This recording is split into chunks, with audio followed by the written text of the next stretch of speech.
2025년 여름 훈련 집회 이번 주는 메시지 27번에 왔습니다. 제목은 모든 것을 포함하신 그리스도를 좋은 땅, 곧 우리에게 할당된 몫으로 누림입니다.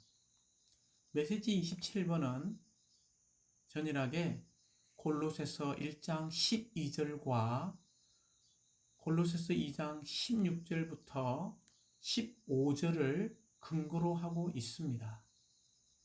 물론 이 두 부분을 볼 때에 모든 것을 포함하신 이 그리스도는 젖과 꿀이 흐르는 좋은 땅으로 구약에 예표되어 있는 것을 볼 수 있습니다.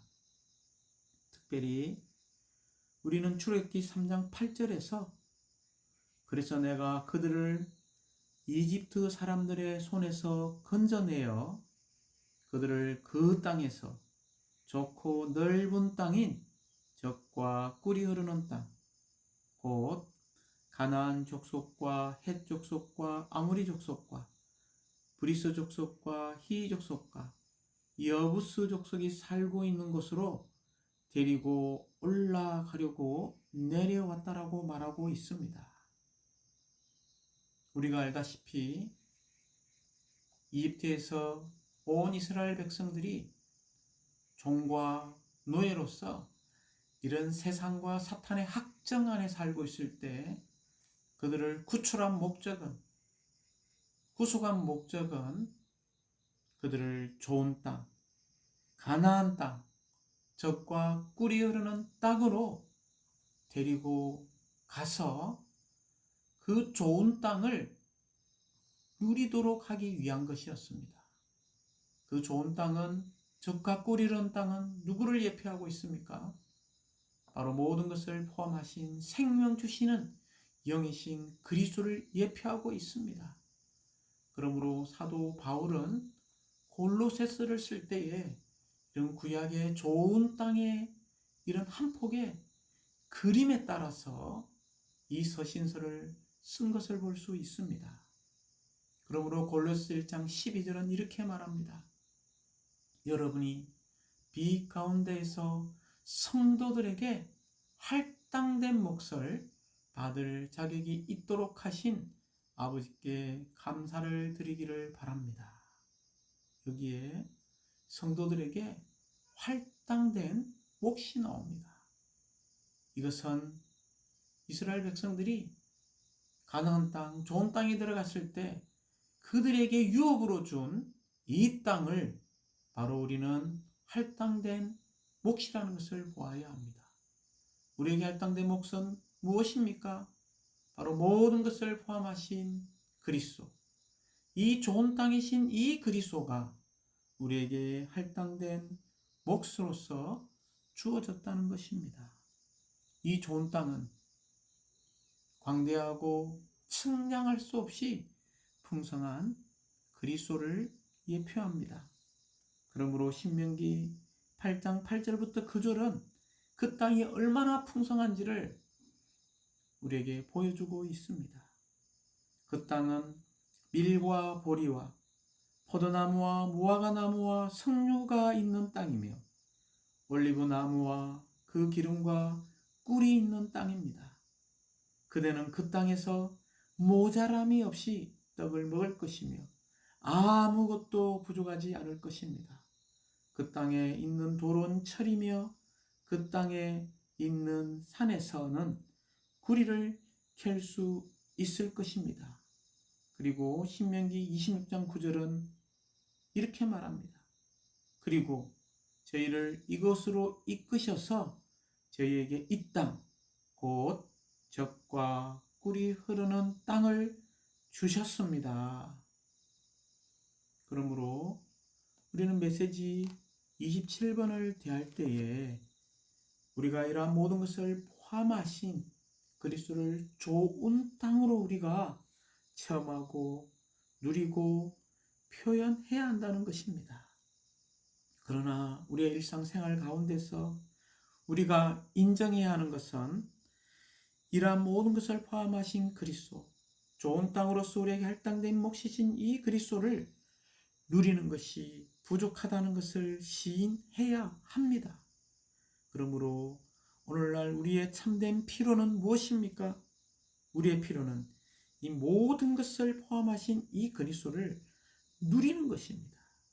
이 메시지의 중점은 다만 우리가 교리나 지식적으로 모든 것을 포함하신 그리스도를 더 아는 것이 아니라 우리에게 필요한 것은 다만 이 모든 것을 포함하신 그리스도를 누리는 데 중점이 있습니다. 그리스도에 대한 우리의 누림은 그리스도에 대한 우리의 체험에 근거하고 그리스도에 대한 우리의 누림은 우리가 그분을 표현하는 것으로 기결되어야 합니다. 사랑하는 자분들, 다시 한번 이 메시지 27번의 전이란 부담과 오늘날 우리에게 필요한 것은 그리스도를 체험하고 누림으로써 결과적으로 모든 것을 포함한 광대하신 측량할 수 없이 풍성한 이 그리스도를 우리가 표현하는 것입니다. 우리는 그리스도의 몸의 실제를 열망하고 있지 않습니까?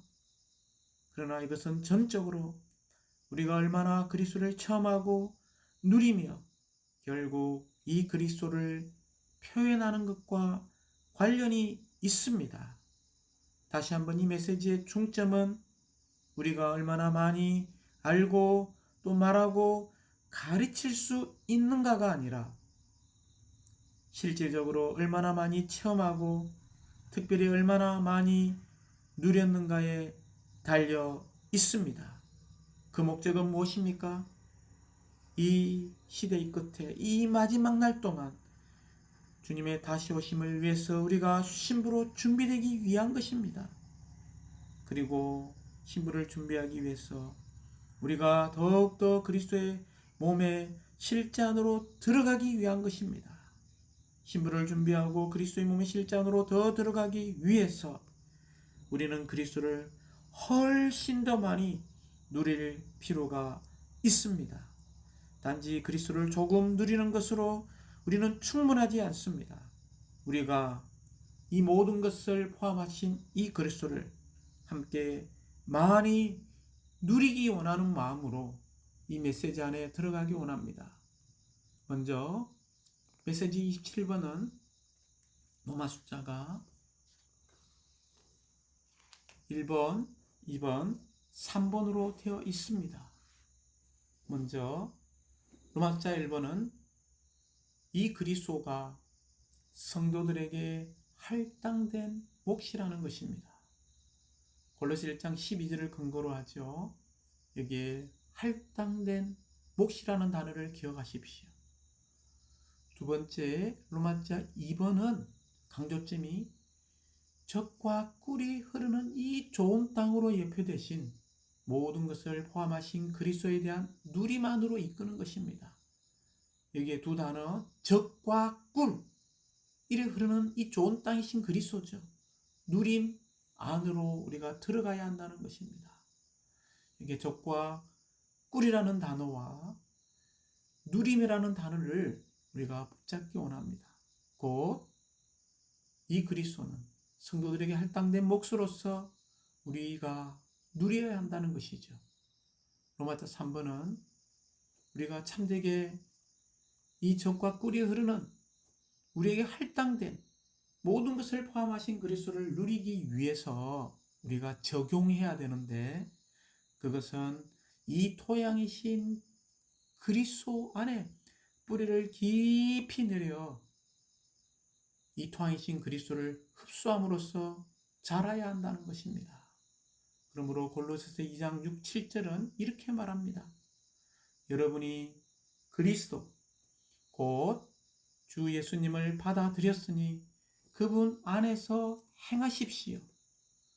그분 안에 이미 뿌리를 내렸고 지금은 건축되고 있으니 여러분이 가르침을 받은 대로 믿음이 견고해져서 감사가 넘쳐나게 하십시오.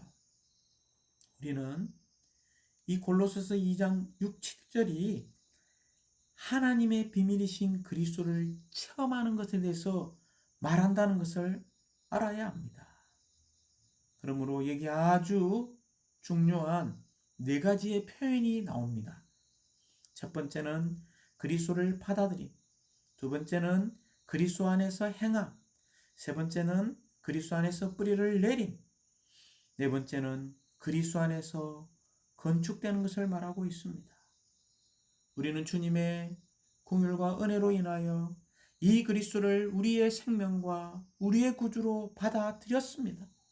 이제 우리에게 필요한 것은 그리스도 안에서 행하는 것입니다. 그리스도 안에서 행한다는 이 행한다는 의미는 무엇입니까? 바로 그리스도 안에서 살고 활동하며 행동하고 처신하는 것을 말하고 있습니다.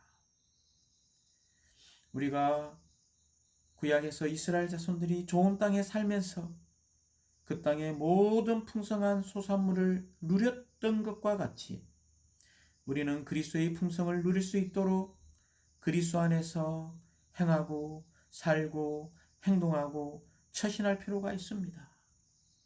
형제자매님들, 이 그리스도는 우리의 살아있는 땅과 풍성한 토양이십니다.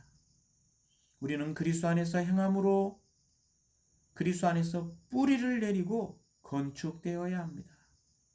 우리가 그리스도 안에 이미 뿌리를 내렸다면 그리스도를 흡수할 수 있고 이 토양에서부터 흡수한 요소로부터 자랄 수 있습니다.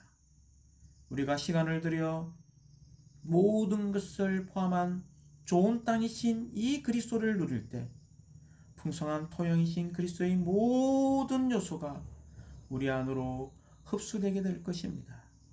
그럴 때 우리는 하나님께서 우리 안에서 증가하심으로써 자라서 그리스도의 몸을 건축하게 될 것입니다. 이제 로마자 1번을 좀 더 상세히 보기 원합니다.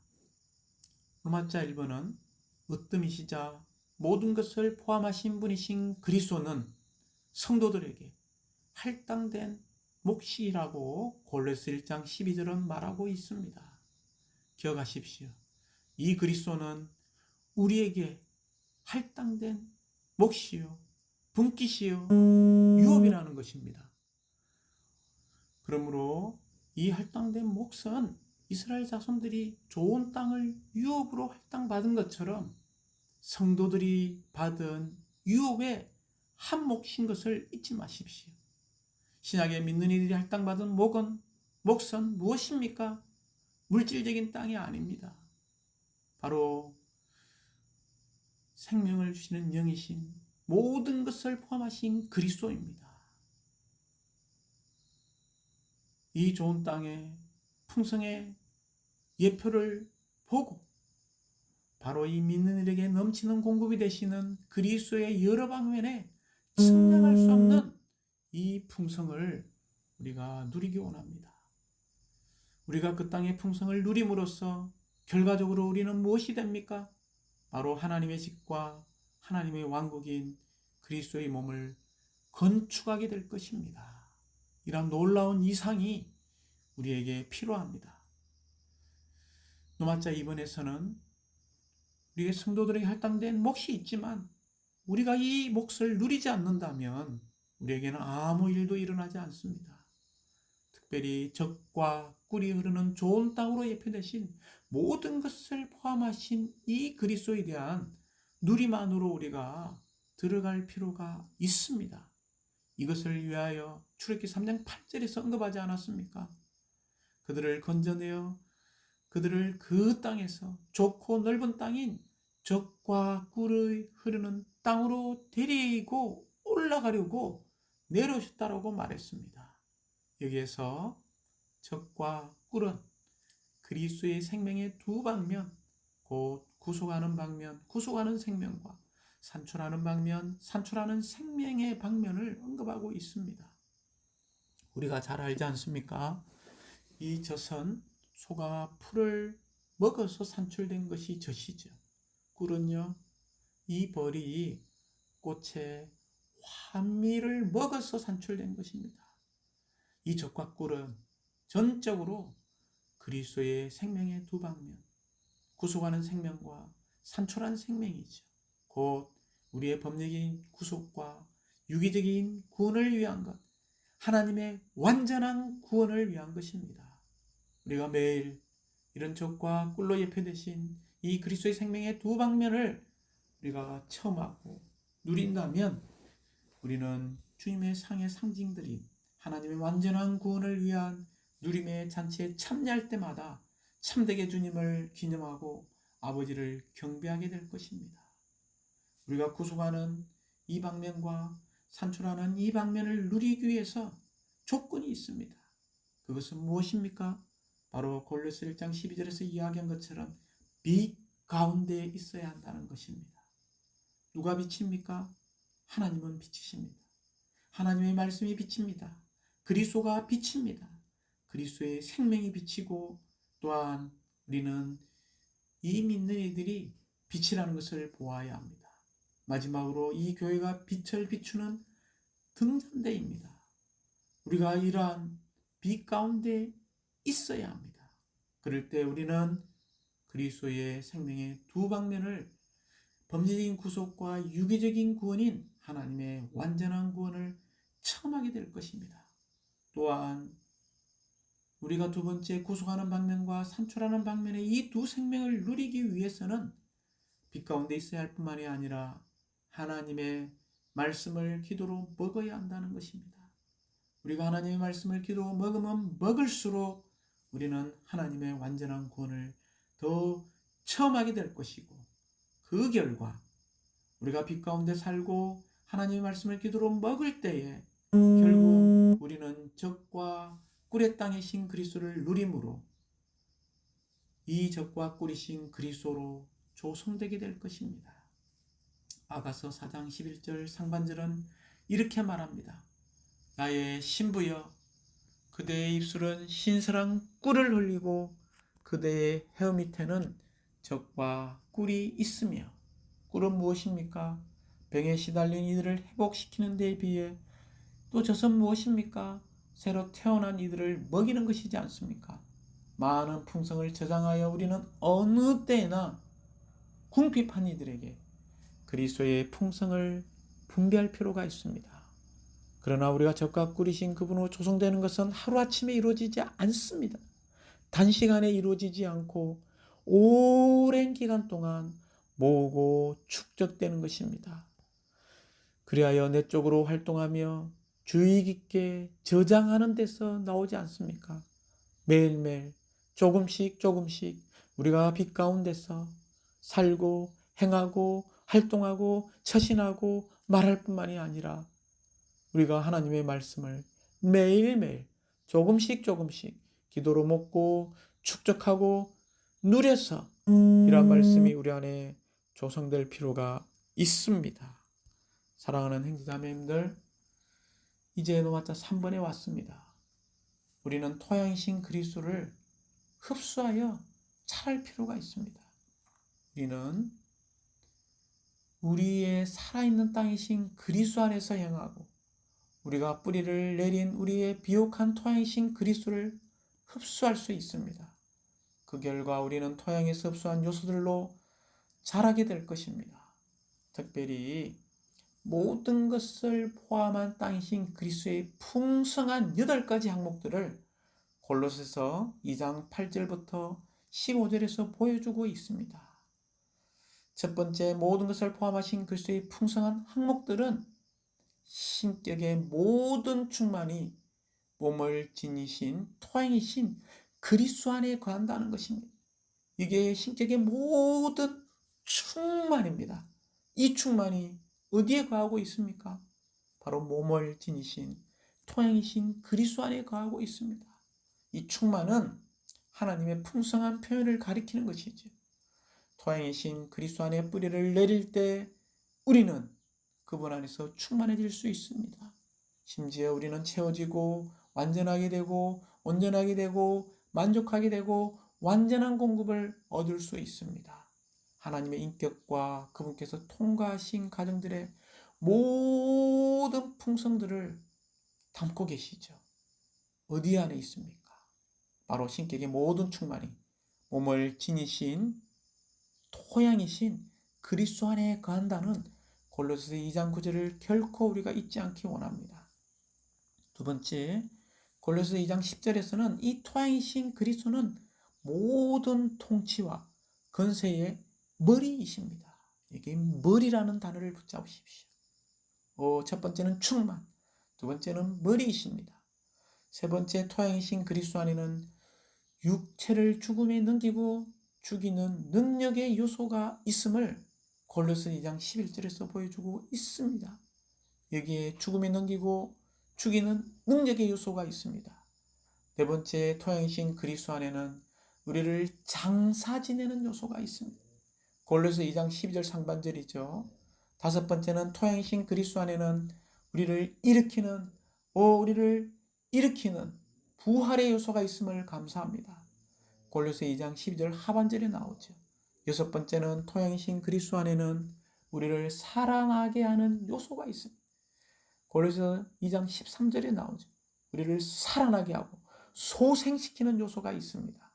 일곱 번째, 토양이신 그리스도 안에는 규례들이 적혀있는 증서를 지워버리는 요소가 있음을 골로새 2장 14절에서 보여주고 있죠. 마지막 여덟 번째, 골로새 2장 15절을 볼 때 토양이신 그리스도 안에는 공중의 악한 영들에 대한 승리의 요소가 있습니다. 할렐루야! 이러한 놀라운 모든 것을 포함한 땅이신 그리스도의 풍성한 요소의 이 8항목들이 골로새서 2장 8절부터 15절에 계시되고 있음을 감사합니다. 이러한 우리가 계시를 볼 뿐만이 아니라 우리는 토양신 그리스도의 이 모든 이 8방면의 요소들을 우리 안으로 흡수할 필요가 있습니다. 우리가 흡수한다면 우리는 처음적으로 충만해지게 될 것입니다. 우리가 충만해지기 원합니까? 체험적으로 충만해지기 원한다면 우리는 연한 새 뿌리들을 가져야 합니다. 형제자매님들이 잘 알다시피 이 뿌리의 기능에는 세 가지가 있죠. 이 뿌리는요, 눈에 보이지 않지만 나무가 존재하기 위해서 꼭 필요합니다. 이 뿌리의 기능의 첫 번째 기능은 지지하는 기능이 있죠. 나무가 견고하고 굳건히 설 수 있도록 지탱해 줍니다. 두 번째 기능이 바로 흡수하는 기능이죠. 연한 새 뿌리틀에서 흙 속의 물과 무기 양분을 흡수하지 않습니까? 가장 중요한 기능이죠. 세 번째는 이 뿌리의 기능은 호흡하는 기능이 있죠. 흙 속의 산소를 흡수할 뿐만이 아니라 이산화탄소를 배출합니다. 특별히 이 뿌리의 기능 가운데 가장 중요한 기능, 바로 우리는 새 뿌리들, 연한 새 뿌리들을 가짐으로 토양이신 그리스도의 모든 요소들을 우리가 흡수할 때에 그분의 충만이 우리의 충만으로 체험되게 될 것입니다. 형제자매님들, 우리의 상황과 상태와 실패와 약함을 잊어버립시다. 다시 오늘 지금 새롭게 시간을 들여서 이 모든 것을 포함하신 그리스도를 측량할 수 없이 광대하고 풍성한 좋은 땅으로 예표되신 젖과 꿀이 흐르는 땅인 이 그리스도를 우리가 흡수함으로 그리스도의 몸을 건축하기 원합니다. 흡수함으로 하나님께서 우리 안에 더 자라심으로 자라서 하나님의 영원한 경륜을 우리가 성취하기 원합니다. 주님을 찬양합니다.